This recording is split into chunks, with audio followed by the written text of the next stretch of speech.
Hey guys, doing a video today on Ford, and yes, it's on the shaky camera, but let's get it out and get you some information. I have Ford here on the monthly chart, and if you bear with me here, it's trading at, with my finger here, you'll see it's trading at $6.50 with a low of $4, okay? And the 2013 high of $18. So we've got a range established between 4 and 18. In 2009, it did have I think the low was like $1. So $1 in 2009 became 19, I believe. So it does get way oversold, and then it does have big explosive rallies in Ford. So as far as a company to trade, it is a good one to trade, Ford, but it's just been all over the place. It's one of the most widely held stocks on Robinhood, and that's why I'm doing a video for those who are interested. It's losing money right now, and that's why the share price is so low. 652 over historical pricing is still a low price for the company, but it's also reflecting the value.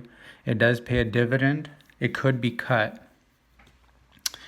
But let me pull up on the side here some of the FinViz info so I can quote you that.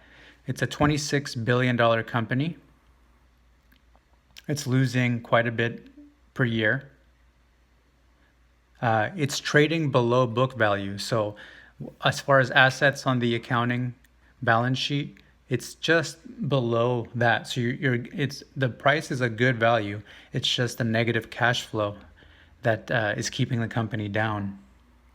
And they currently have $14 per share. And here, I'll show you what I'm looking at. Here is the daily on the FinViz. But these are the numbers that I'm looking at. Let me see if they're showing up good. But these are the attractive numbers. So price per sales, very good.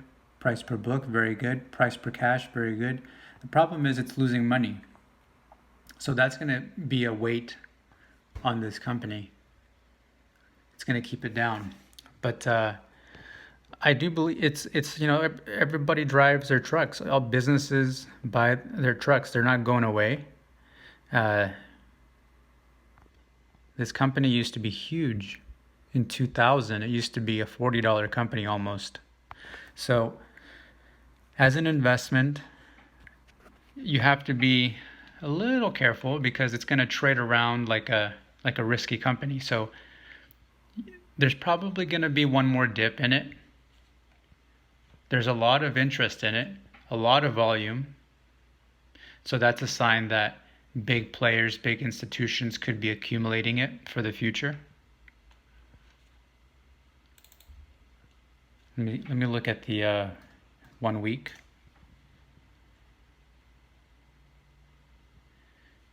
And what we could be seeing right now is a leg lower.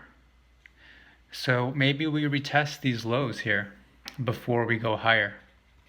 So the NASDAQ is obviously way up there. S&P is right there. The Ford has been underperforming.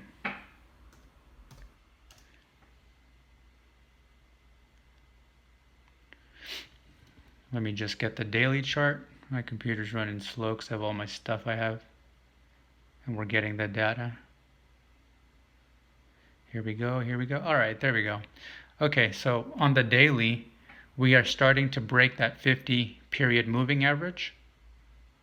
And if that gives out, we'll probably bump up and then test lower, depending on the broad market. If we get a lower leg in the broad market, we're going to see a decline in Ford. So if you don't have it and you want to own Ford, and this is why you're looking at this video, you might want to put it on your shopping list and start buying it as it falls, okay? Let's see. But I'm not saying it's gonna decline. It's just it looks like, you know, if we're gonna stair step higher, we're gonna have some lows. And after a big run, it's gone up over 50%. So after a big run like that, we might test down to 6. We might test down to between 4 and 5. It's totally possible. In the bottoming process, it might be a long bottoming process. So just be aware of that. Before we go higher, we may go lower, which if you're looking to gain in Ford, it might be a blessing. It might be a good thing. If you love Ford now, why wouldn't you love it at 5? Okay? So this is just some quick analysis, just some things to point out. If we get a decline in the market because Ford is losing money, just be prepared if you want to own it for the long term. It's also a good trading vehicle. So if you notice, we get these lows below the moving average, and then we get these explosive highs. Maybe you close out a majority of a position, and then you start looking for a new entry as it declines. So if you get in around 4, you get out around 7, take some profits, and then look for a new entry, take some profits, and then you look for a new entry. I would not get in right here because it's basically in the same price level. You want to look at price levels to get in. It's a very risky company, but if you're looking for the long term, maybe you do end up accumulating forward in the low digits, and you'll have some inventory for the future, which will earn you some dividends when it gets into the teens, into the tens and teens, which is historically where it's traded, somewhere around 10 and higher. Okay? That's really all I have for right now. I can give an update down the road, but if you're trading Ford, just expect some price discovery lower, and maybe use that as an entry to hold some inventory in the future. Invest in the long run. Now, if you're going to invest long term, you're looking at 5 to 10 years. This is over the last few months. So if you're looking to build a position so you can get those 300% returns or 500% returns, you'll want to hold and then just let the company grow over time, earn your dividends, and that's the way you would do it. You could buy a very small position here and then see what happens, and if it goes lower, you add to the position. But if you're looking to have 100 shares, maybe you don't buy more than like a third. You don't want to build a large position here because there is still risk. The moving average, the trend is up. So if the trend goes lower, the moving average will go lower, but the price will go far lower.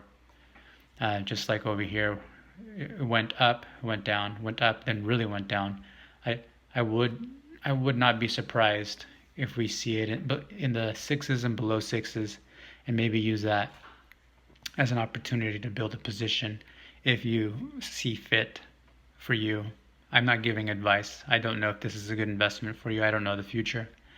But if you're doing your homework, I hope this kind of helps you in your planning and as you do your homework and research.